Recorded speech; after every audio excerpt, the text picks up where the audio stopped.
Again, welcome to Easy Math with Sarita Goel. So, our concept was continuing from the last video. DAV Maths, Class 8th, Worksheet 1, Chapter Profit and Loss, Chapter number 4, Question number 4.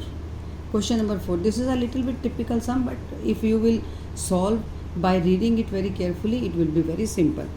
Nidhi purchased 2 sarees for rupees 2150 each. Means the cost of one saree rupees 2150. So she purchased 2 sarees. So 2 multiplied by 2150. फिर she sold one sari. अब sari she sold. अब she sold one sari at the loss of 8%. एक साड़ी तो उसने 8% पे sale कर दी. And other at the gain, और दूसरी साड़ी को उसने गेन पे सेल किया.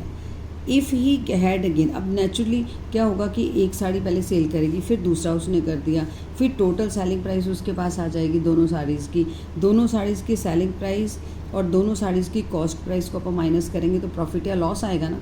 अब उन्होंने एक हिंट दे दिया, if she had a gain of rupees 1230 on the whole transaction. Whole transaction होता है कि पहले जितनी चीज़ परचेज करी उतनी सारी सेल कर दी, उसके बाद उसको लास्ट में प्रॉफिट हो रहा है या लॉस हो रहा है, तो उसको बोलते हैं होल ट्रांजैक्शन.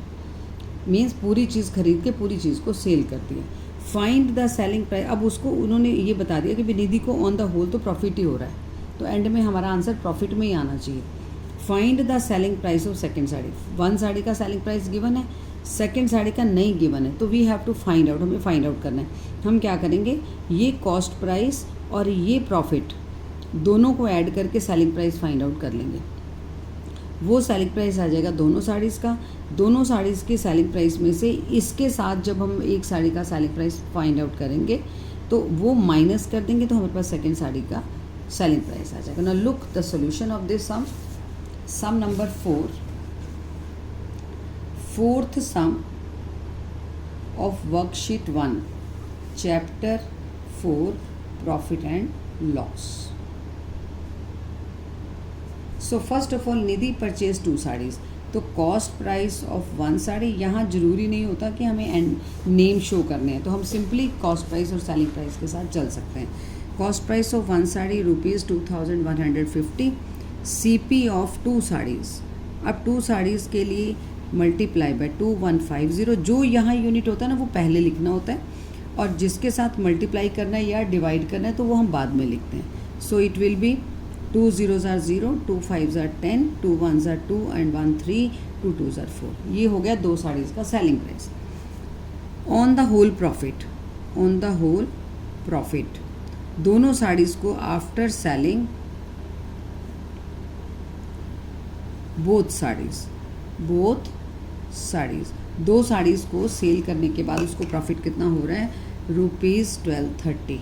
इसका मतलब है कि हमारे पास अगर कॉस्ट प्राइस हो रुपीज़ 4300, ये भी 2 साड़ीज़ का है, जो प्रॉफिट आ रहा है वो भी हमारे पास 1230 रुपये प्रॉफिट भी आ रहा है, तो कॉस्ट प्राइस भी आ गया, प्रॉफिट भी आ गया, तो हम सेलिंग प्राइस का फार्मूला लगा सकते हैं ना, CP प्लस प्रॉफिट.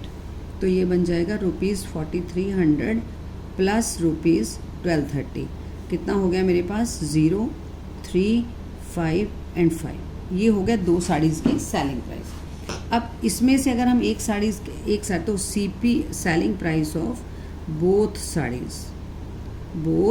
साड़ी, ये सेलिंग प्राइस हमारे पास आ गई. किसकी, दोनों साड़ीज़ की सेलिंग प्राइस. अगर हम एक साड़ी की सेलिंग प्राइस फाइंड आउट कर लें तो नेचुरली दूसरी साड़ी की इसमें से माइनस करेंगे. Now according to question, loss on one sari कितना है, 8% आफ्टर सेलिंग. जब सेल किया तो लॉस हो रहा है, पहले हम लिखेंगे CP ऑफ वन साड़ी कितना है, रुपीज़ 2150.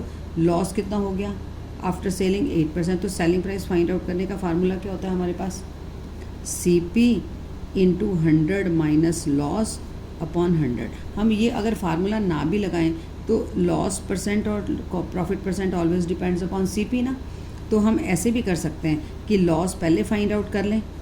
दूसरा स्टाइल भी होता है, लॉस पहले फाइंड आउट कर लें, 8/100 इंटू CP. ये फाइंड आउट करके 2 zeros cut, 2 5s are, 2 4s are, 5 4s are 20, 5 4s are 20, 5 3s are 4 3 ज़ा 12, 4 4 ज़ा 16, 17, ये लॉस हो गया। तो हम SP ऐसे भी फाइंड आउट कर सकते हैं, to cost price minus loss, इसमें से 170 आप माइनस कर दो, selling price of one sari ऐसे आ जाएगी 8, 14, 7 और यहाँ पे आ जाएगा 10, 9 और ये देखो एक साड़ी की सेलिंग प्राइस ऐसे भी आ जाएगी और ऐसे भी आ सकती है। तो यहाँ पे हम CP लेते हैं 2150 इंटू 100 माइनस 8 अपॉन 100 है ना, 2150 इंटू ये कितना हो गया 92 अपॉन 100, 1 0 कट, 5 2 ज़ा 10, 5 4 ज़ा 5 3 ज़ा 2 से कट, 2 से कट करने का मतलब होता है किसी भी नंबर का हाफ कर देना, 2 4 ज़ा 8, 2 6 ज़ा 12।